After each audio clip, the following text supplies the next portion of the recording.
The CNBC app. Global market news in one place. Customizable sections and personalized alerts. Stocks tracking, interactive charts and market insights all in your hands. Stay connected. Stay informed. Download the CNBC app today. A very warm welcome to this Friday's edition of Squawk Box Europe. I'm Steve Sedgwick and these are your headlines. Well, as ever, all eyes on Washington, D.C. as President Trump says he'll send a tariff letter to the European Union by the weekend. That sounds like today, after slapping Canada with a 35% levy. Now, how about this from the boss of JPMorgan, Jamie Dimon? He said it like he sees it, and he's got a very simple message for Europe. You are losing. You are losing the battle to rival the US and China. And talking of China, European leaders will meet with the Chinese President Xi Jinping this month. Sources confirmed to CNBC, averting potential embarrassment ahead of a likely contentious summit.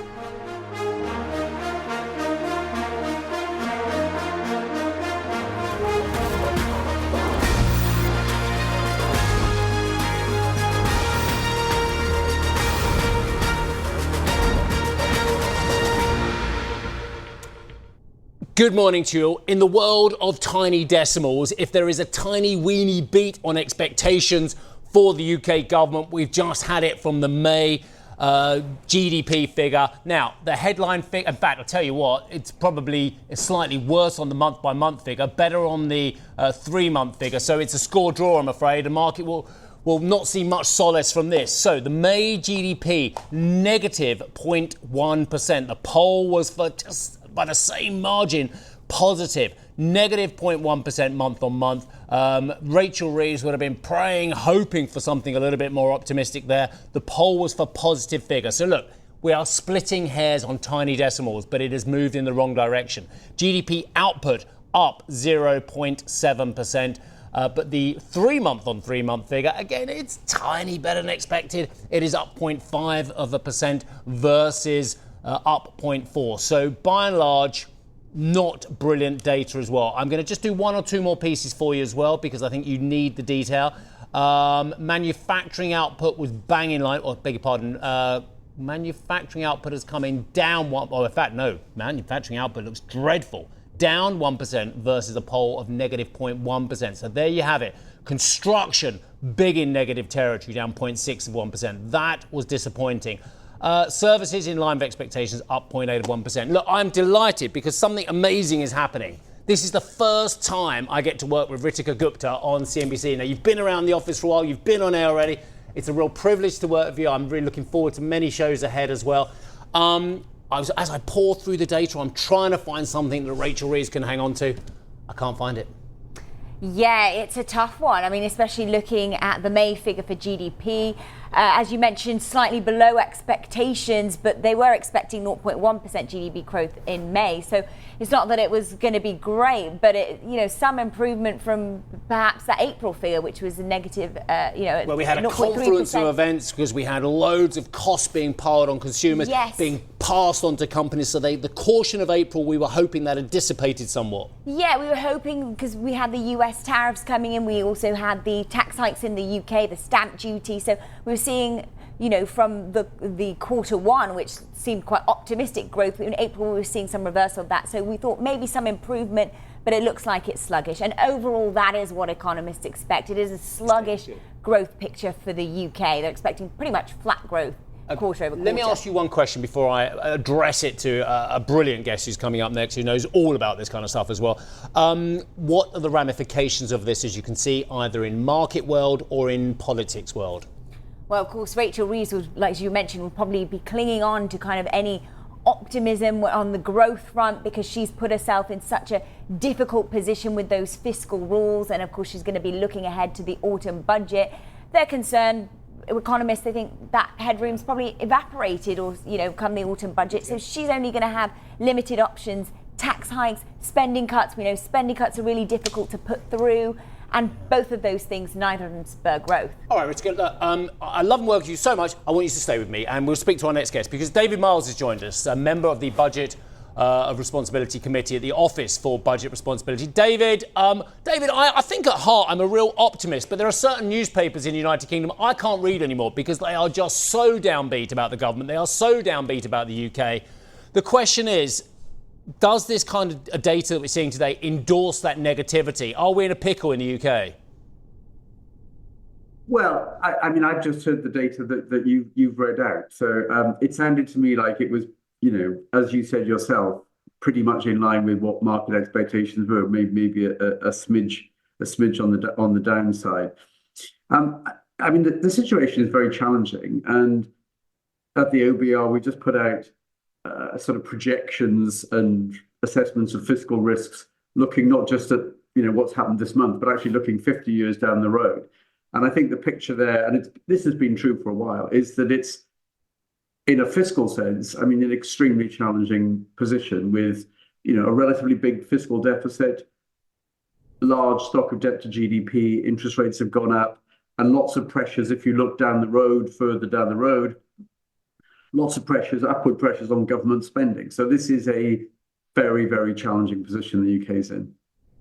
David, we saw those. I always thought it was really tough scenes to watch of the Chancellor of the Exchequer, a woman who has set her stall out on growth on the UK, who seemingly had the backing of her Prime Minister, now has kind of got the backing of her Prime Minister. We saw her, dare I say it, visibly upset in the House of Commons, and we think she's under a lot of attacks from different angles as well. Do you fear, though, that the strength of her proposition as proposed at the ballot box, at the dispatch box as well, is going to erode? And actually there are forces within the government now that are going to erode the position of the government and actually make the rules that she set out just virtually impossible to attain.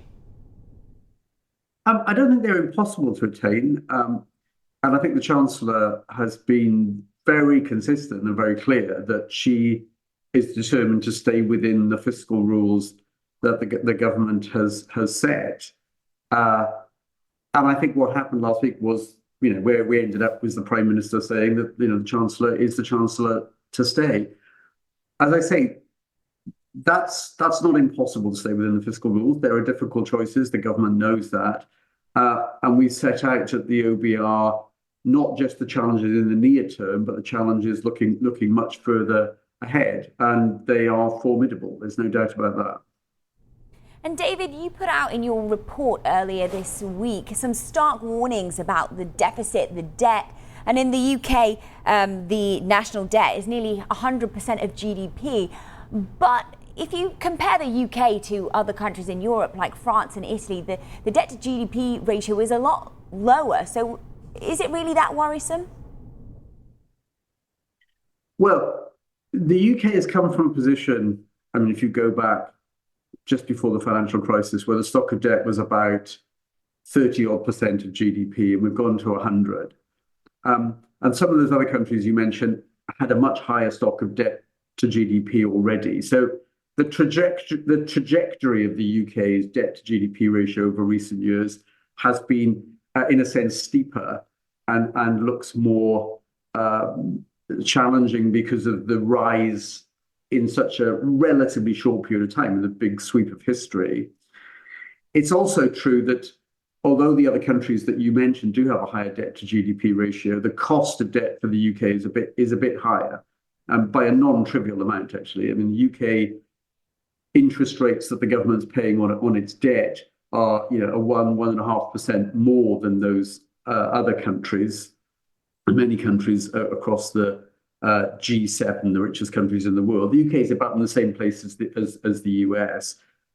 And if your interest rates are even 1% higher, but the stock of debt is 100% of GDP, in the long run, you're going to find that you're spending 1% more of GDP on interest costs. And for the UK, that would be, 30-odd billion pounds. So I think the fiscal situation is, at least as challenging as any of the other rich countries of the world. But you're right to point out that it's a very difficult situation pretty much right across the rich countries. So the fact that the UK isn't a complete outlier relative to other countries doesn't mean that the situation is less worrisome. We're in a sense, we're all kind of in a similar boat, but that boat's not in a good position.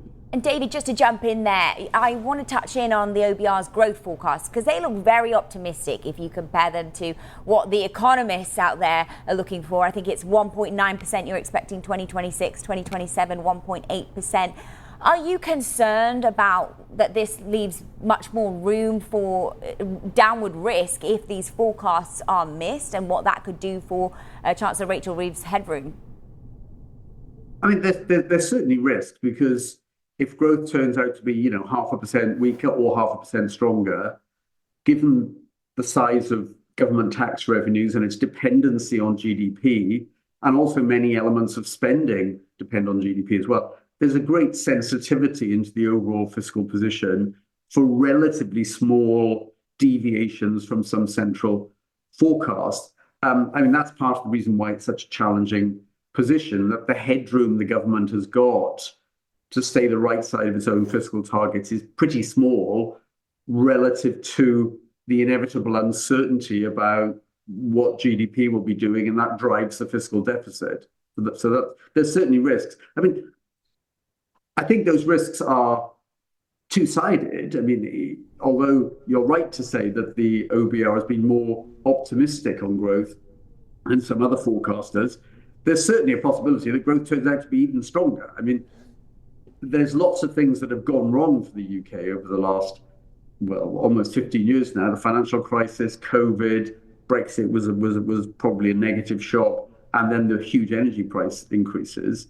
So just the absence of big negative shocks like that probably would improve the growth story relative to recent history. So I don't think the risks are not all on one side. Yeah, look, that well-known smarty pants and actually good friend, Simon French at Pamir, has written the following. Unalloyed Laffarists to the right, evangelical wealth tax proponents to the left, they both deserve a wide berth. Hear, hear, smarty pants Simon. But the fact of the matter is, I'm more of a Laffarist understander than the unalloyed evangelical wealth tax brigade, David. I wouldn't be working this channel if I wasn't as well. Do you fear, though, that the Laffarists are being ignored and those who want wealth taxes are in the ascendancy? Whether or not they're in the ascendancy, I'm not so sure about that. But there's certainly something to the argument that if you try and keep increasing the ratio of taxes to GDP and look for more and more taxes wherever you can find them, it's very likely that at some point you start creating so many disincentives of people to save, to invest, to work, that you start doing some serious damage to the growth potential of the economy, and it backfires on you.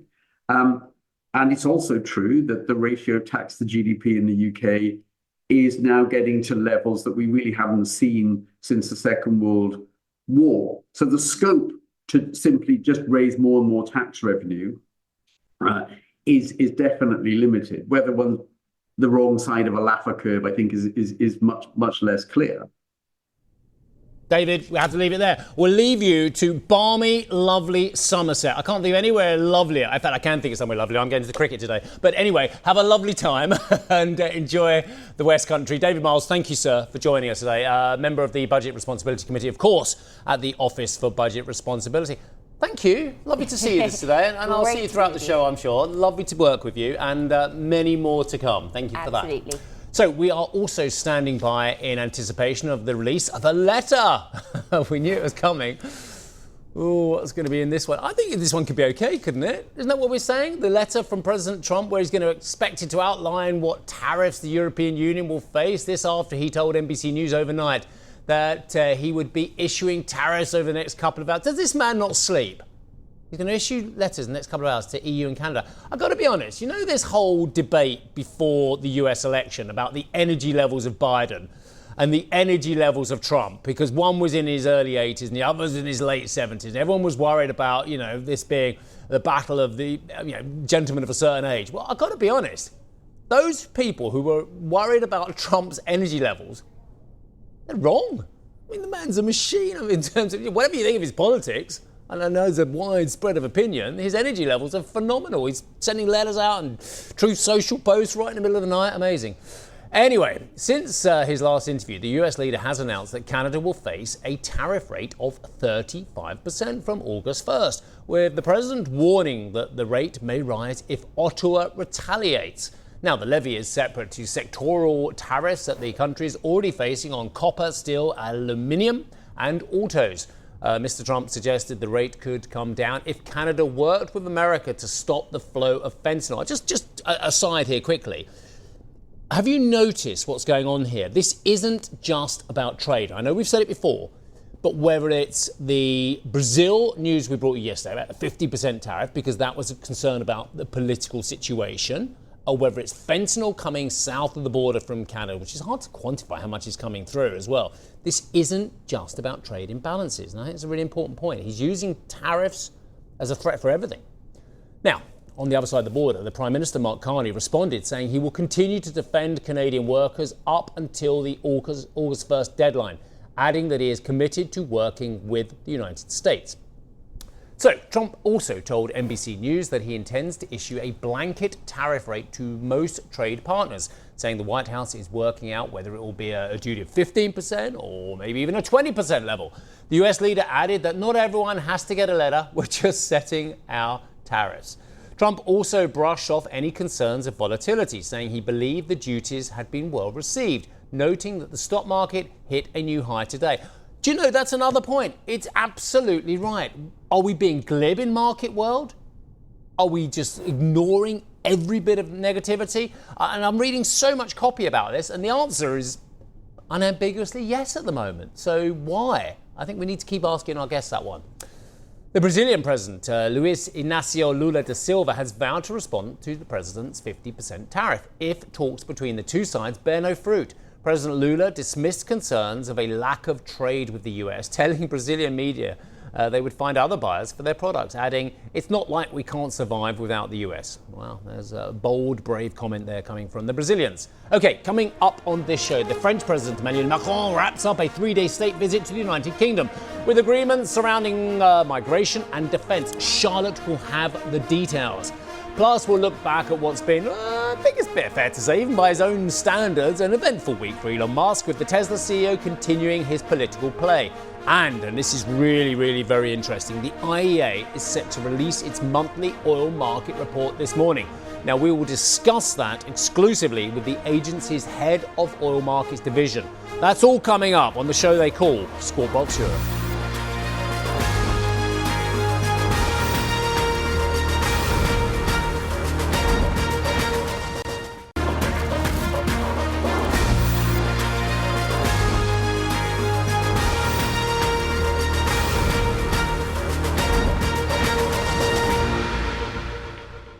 Okay, really interesting. I've just been looking at the week-to-date stats of the US versus European. And you know that trade that started off the year where the Europeans went like this and the US did that, and then we had April 2nd, and they all plummeted down here as well. And since then, the US markets have had just this unbelievable skyrocketing to the upside.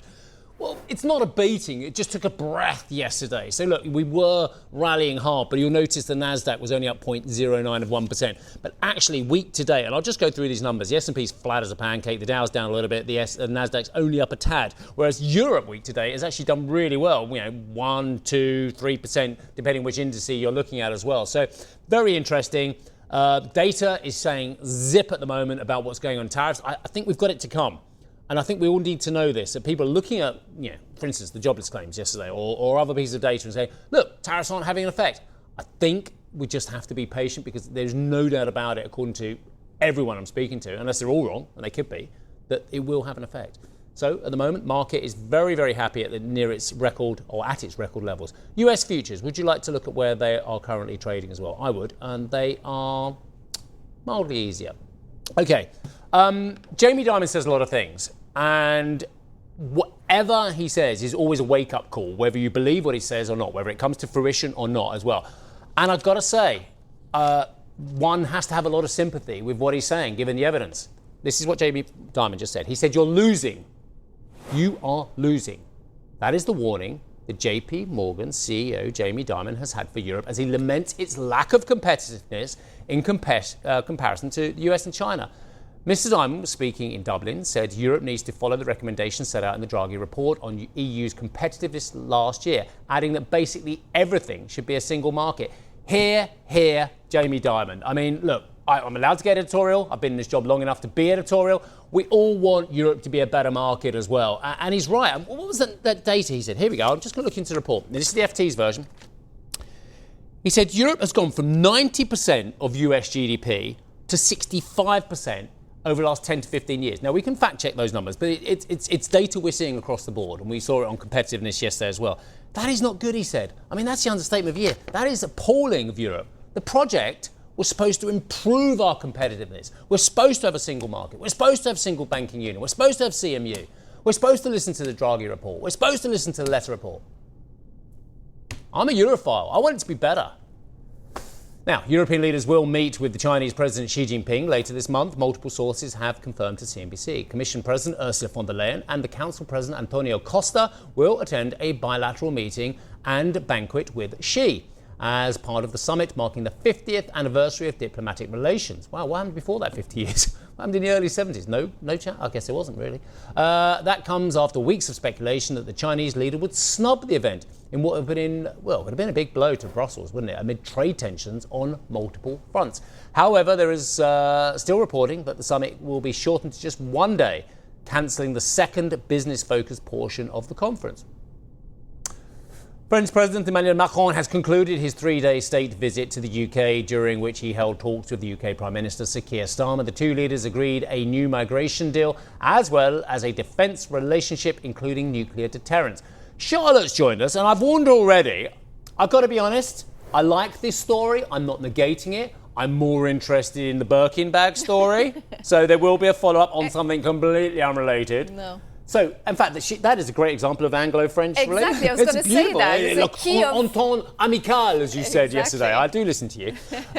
Or my wife said I never listen to her. Anyway, and you know her, and she's fearsome. Tell us all about the visit. Was it a success?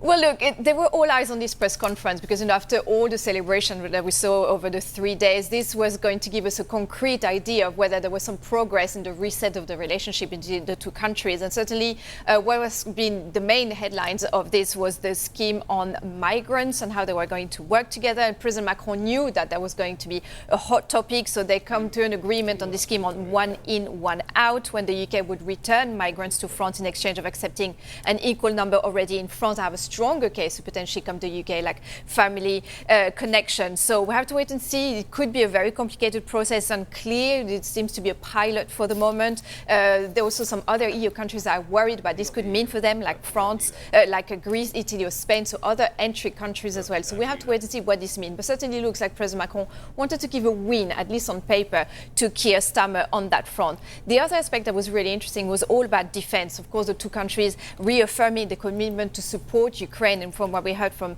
Prime Minister Starmer yesterday, he talked about a new HQ for the coalition of the willing and said that the two countries play a vital role in preserving the peace and security on the continent.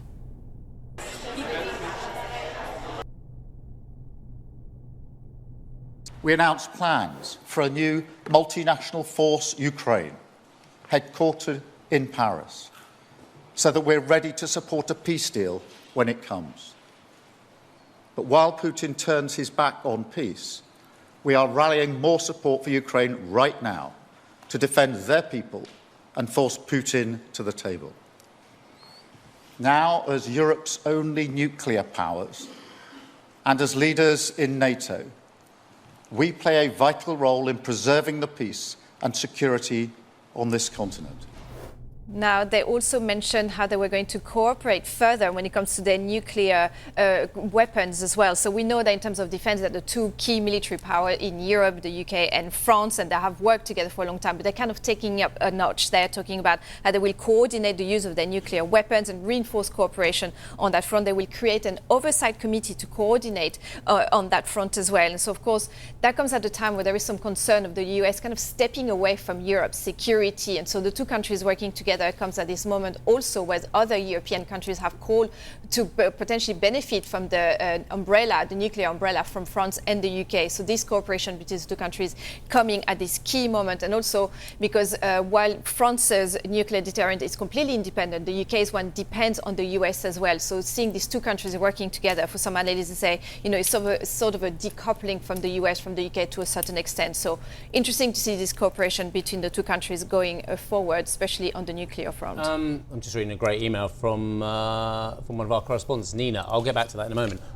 Okay, so this handbag, let's talk about it. I don't often talk about handbags. I don't know much about handbags. This is our big number segment, and today it's 8.6 million. That's how much an unnamed bidder, we know it's Japanese buyer, don't we? I thought we did know. Paid for a unique Hermes handbag, which once belonged to the French singer and actor Jane Birkin. The original, was she English or American? Or English? She was British. She was British, yeah. I don't know why I said French there. The original Birkin bag, which the French icon herself, I know she was a French icon, but she was British. She's Franco-British. Yeah, exactly. Franco-British, British, yeah, exactly. Like me.